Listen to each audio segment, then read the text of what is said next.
The courtroom in Washington, D.C. buzzed with tension. News cameras lined the marble hallway, flashes illuminating the faces of political analysts and former officials waiting to witness what many were calling the trial of the decade.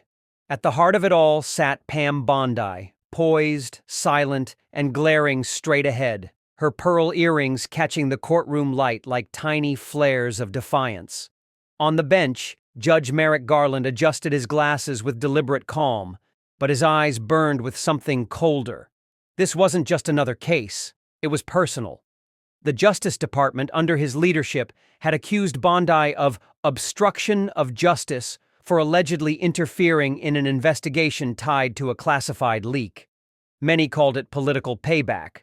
Others, a long overdue reckoning. But Pam Bondi didn't flinch. Dressed in a fitted charcoal blazer with her signature American flag pin, she radiated the calm of someone who had walked into fire before and walked out stronger. The charges were read. A murmur rippled through the gallery when Garland leaned into his mic and said, "We are here today to uphold the rule of law, even when it applies to those who once stood beside a president." Pam's lips curled into the faintest smirk. So, this was the angle: guilt by association. Across the aisle, media figures whispered into their phones. Was this about Trump? About silencing conservative voices? Or just an old grudge wrapped in legal jargon? Her lawyer, an aging but sharp-eyed constitutional scholar named Ray Whitman, leaned in. "They're coming at you hard, Pam. Garland's playing the long game." She didn't blink. "Then I'll flip the board." Garland called the courtroom to order, his gavel striking with calculated control.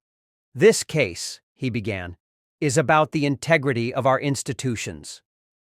Pam tilted her head slightly. "No, it's about silencing the wrong woman." As testimony began, witnesses took the stand.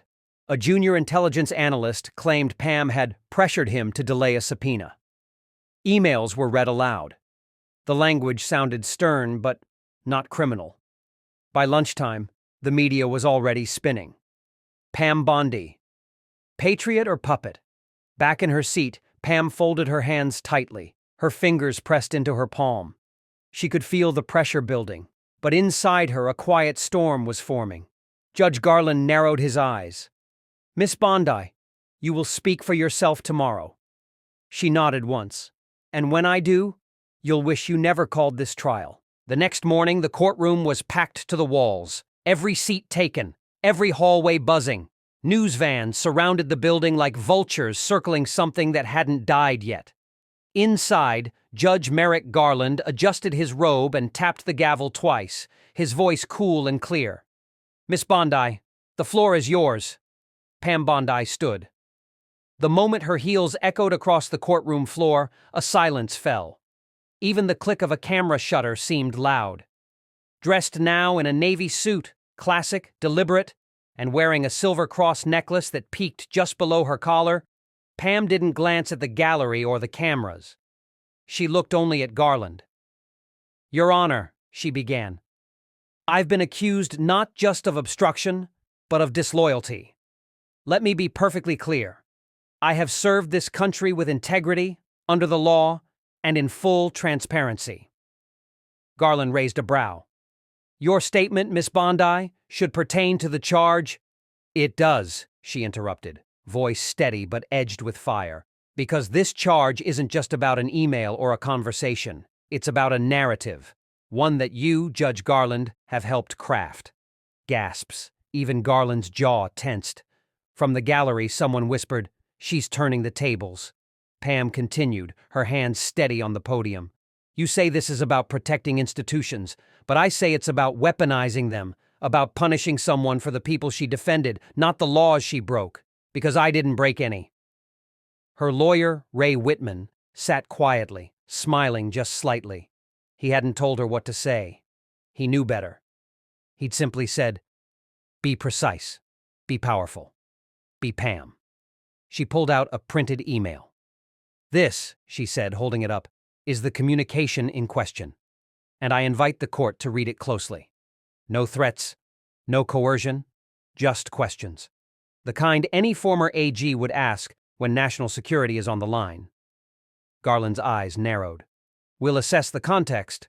"Oh, we will," she said.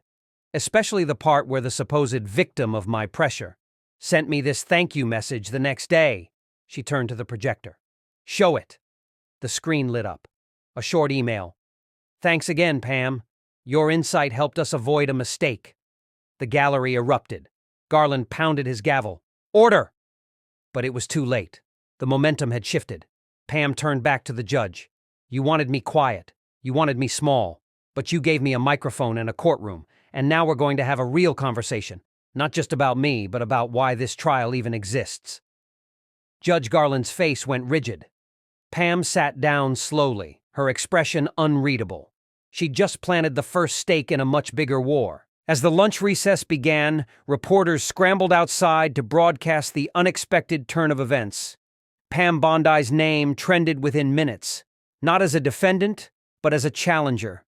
Her composed confrontation with Judge Merrick Garland was already being clipped and replayed, frame by frame, across every major news channel.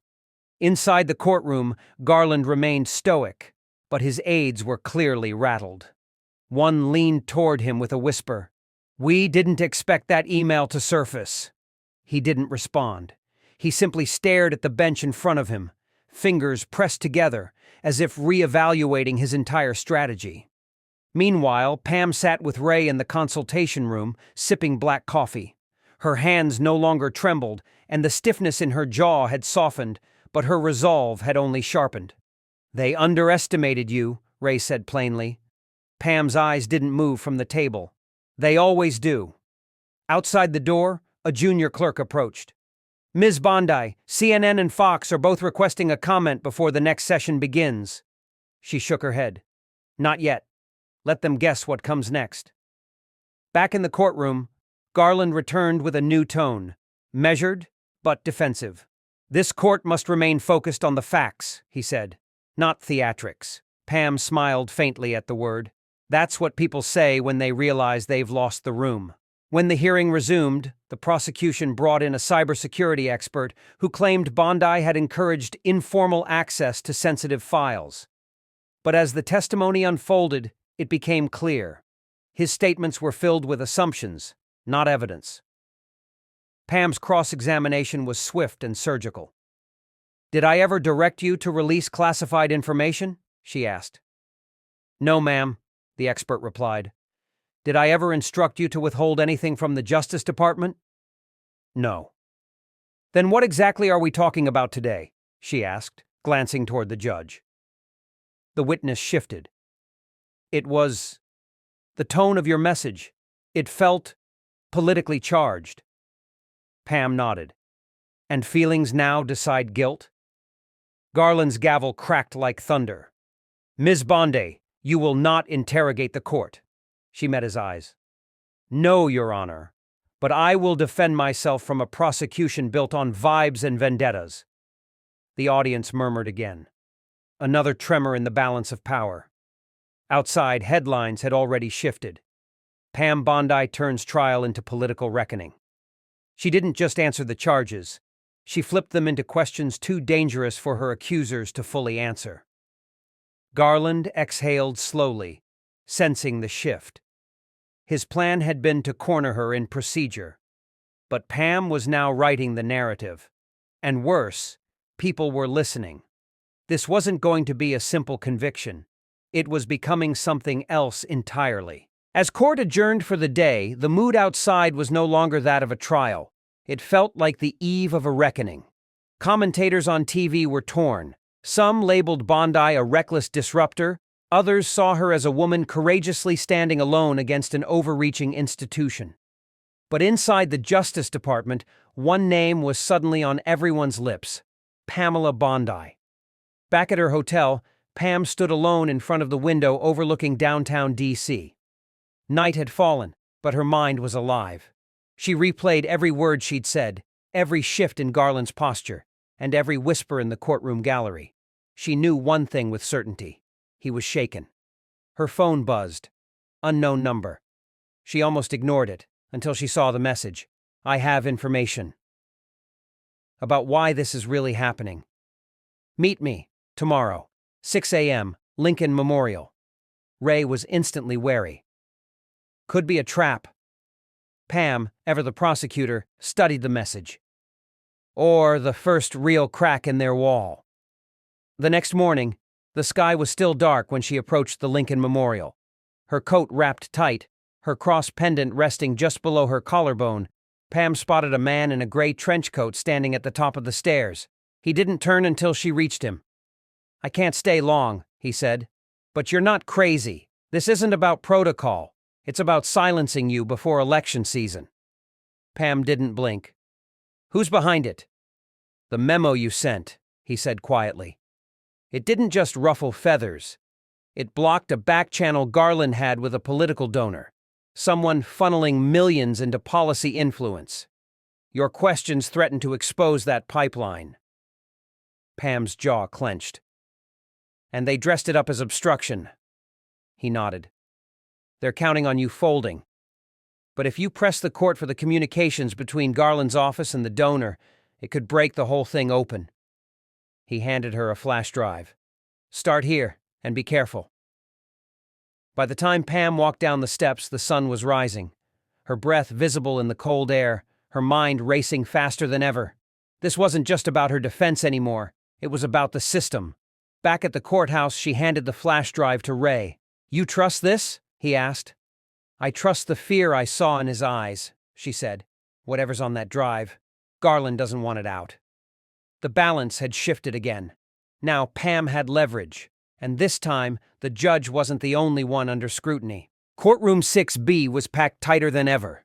Media badges clung to every blazer, and journalists filled every inch of space near the gallery. Cameras ready. Something had changed.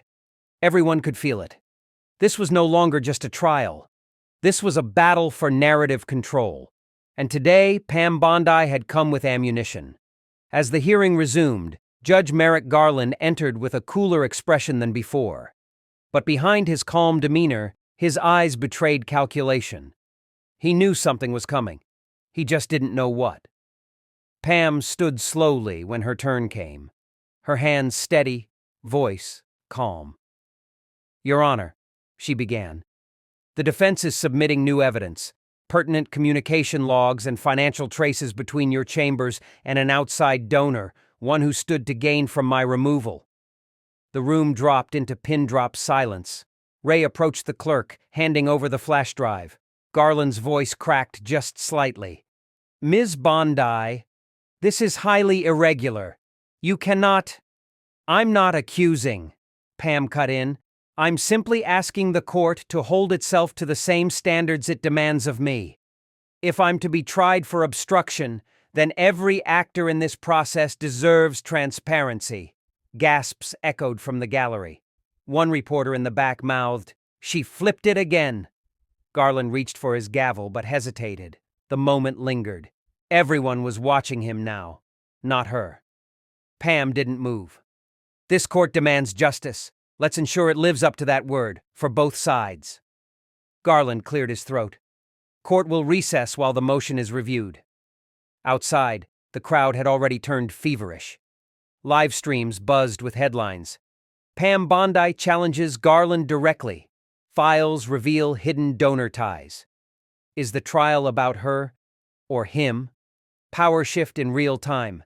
Bondi now on the offensive. In the hallway, Ray pulled Pam aside. "If they push back now, they're admitting it. You just placed a spotlight over the entire courthouse."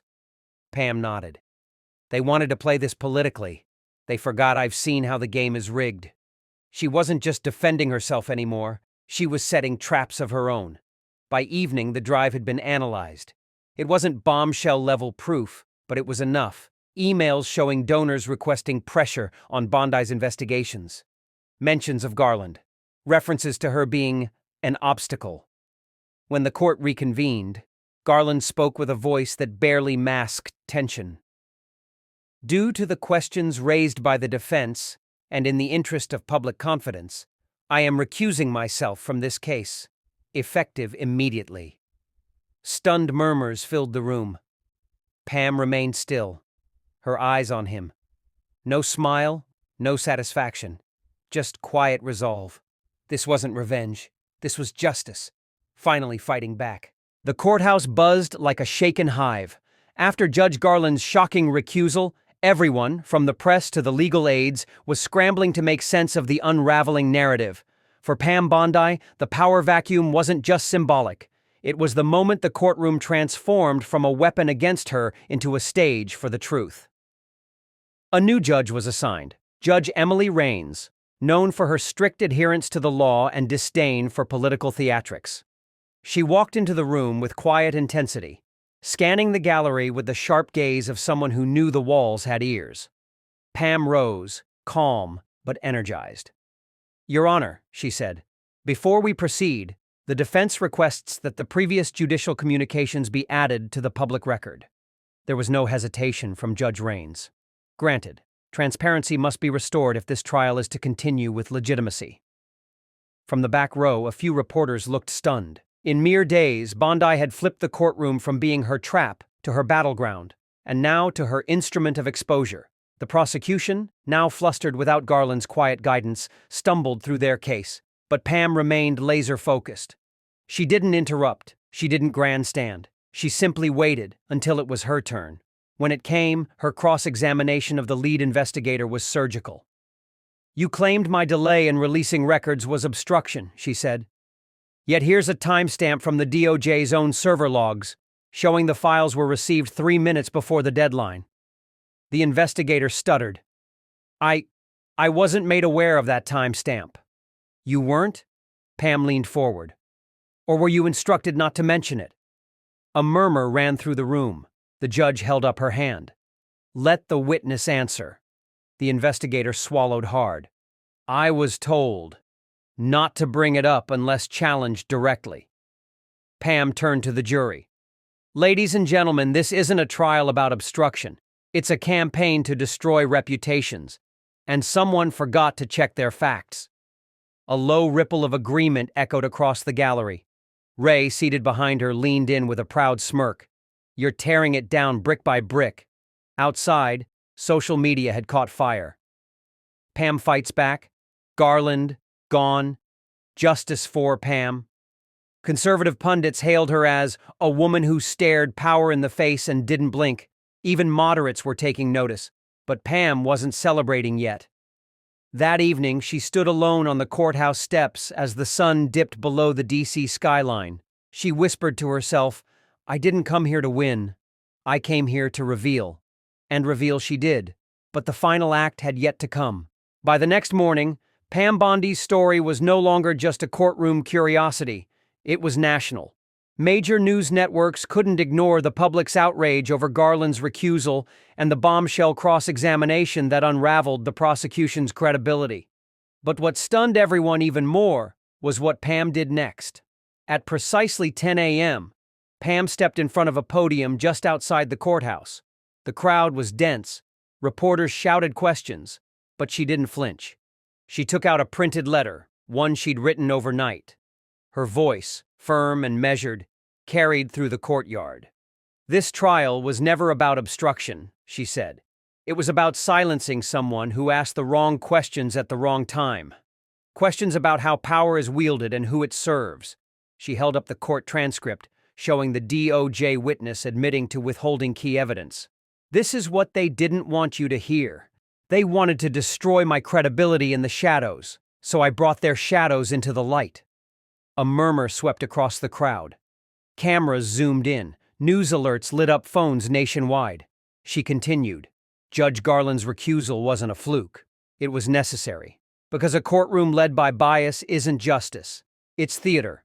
And I don't perform for power. I confront it."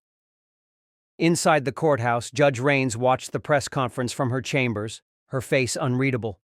But her clerk whispered, "She's changing the way people see this building." Back in the press area, one skeptical journalist who had covered Pam for years turned to a colleague. "I thought she'd crack under pressure, but she's rewriting the script." That evening, President Trump made a rare public statement. From his Truth Social account, he wrote, "Pam Bondi is showing America what fearless looks like. They tried to trap her, and she flipped the courtroom like a pro. Proud doesn't even begin to describe it. But perhaps the most telling reaction came from former Garland allies who suddenly went silent, hoping to dodge association with a scandal that was rapidly snowballing. In private, the DOJ scrambled. Emails flew back and forth, trying to determine how much damage Pam's evidence could really do. The media speculated, would more judges be forced to recuse? Would there be formal investigations into politically motivated prosecutions? That night, Pam sat in her quiet apartment sipping tea, staring out at the city lights. Ray texted, "You realize you just opened the floodgates, right?" Pam typed back, "Then let the water come." I'm not moving. The fight wasn't over, but for the first time, the tide was with her. 2 days after her courthouse press conference, something unexpected happened.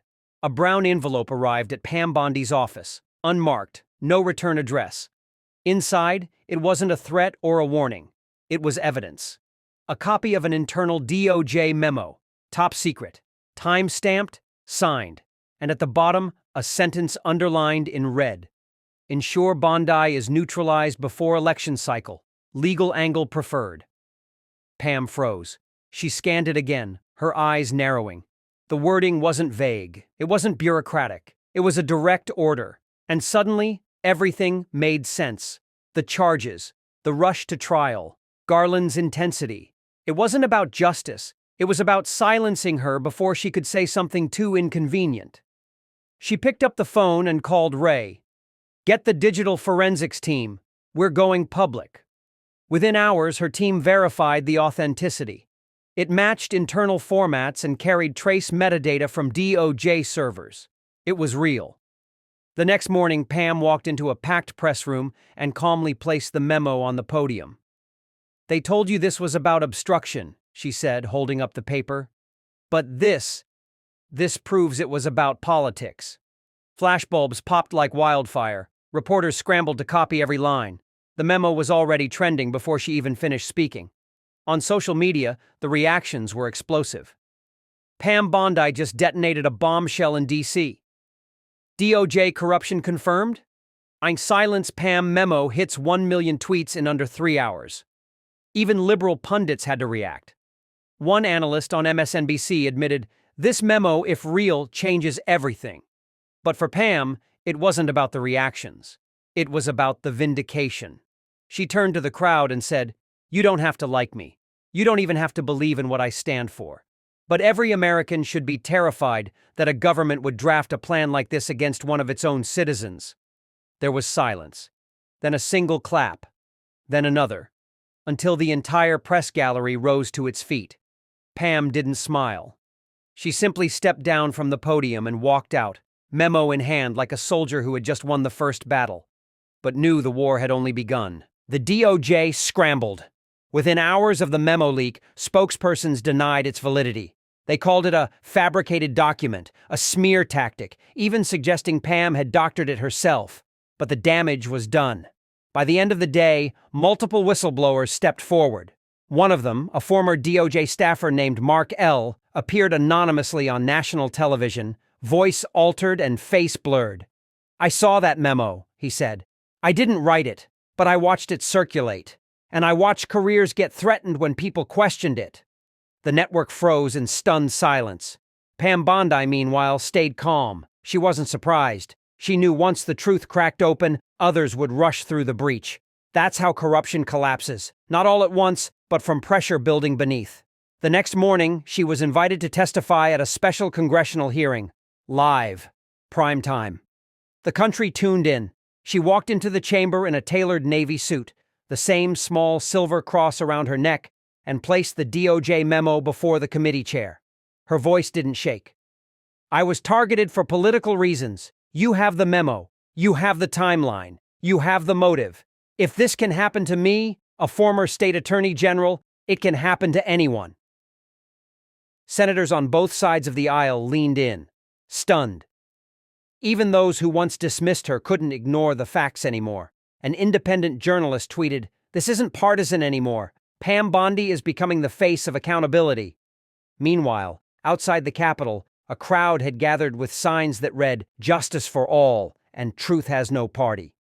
Americans who didn't always agree with Pam still came to support her, because what she exposed was bigger than politics. Inside the chamber, a senator asked, "Ms. Bondi, what do you want to see happen next?"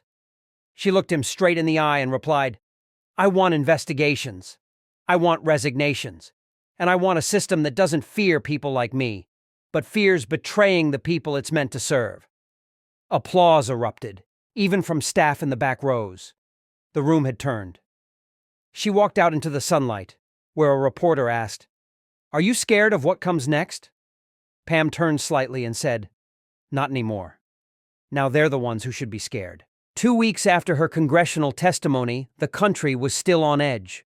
The memo had sparked investigations. Headlines now read like thrillers.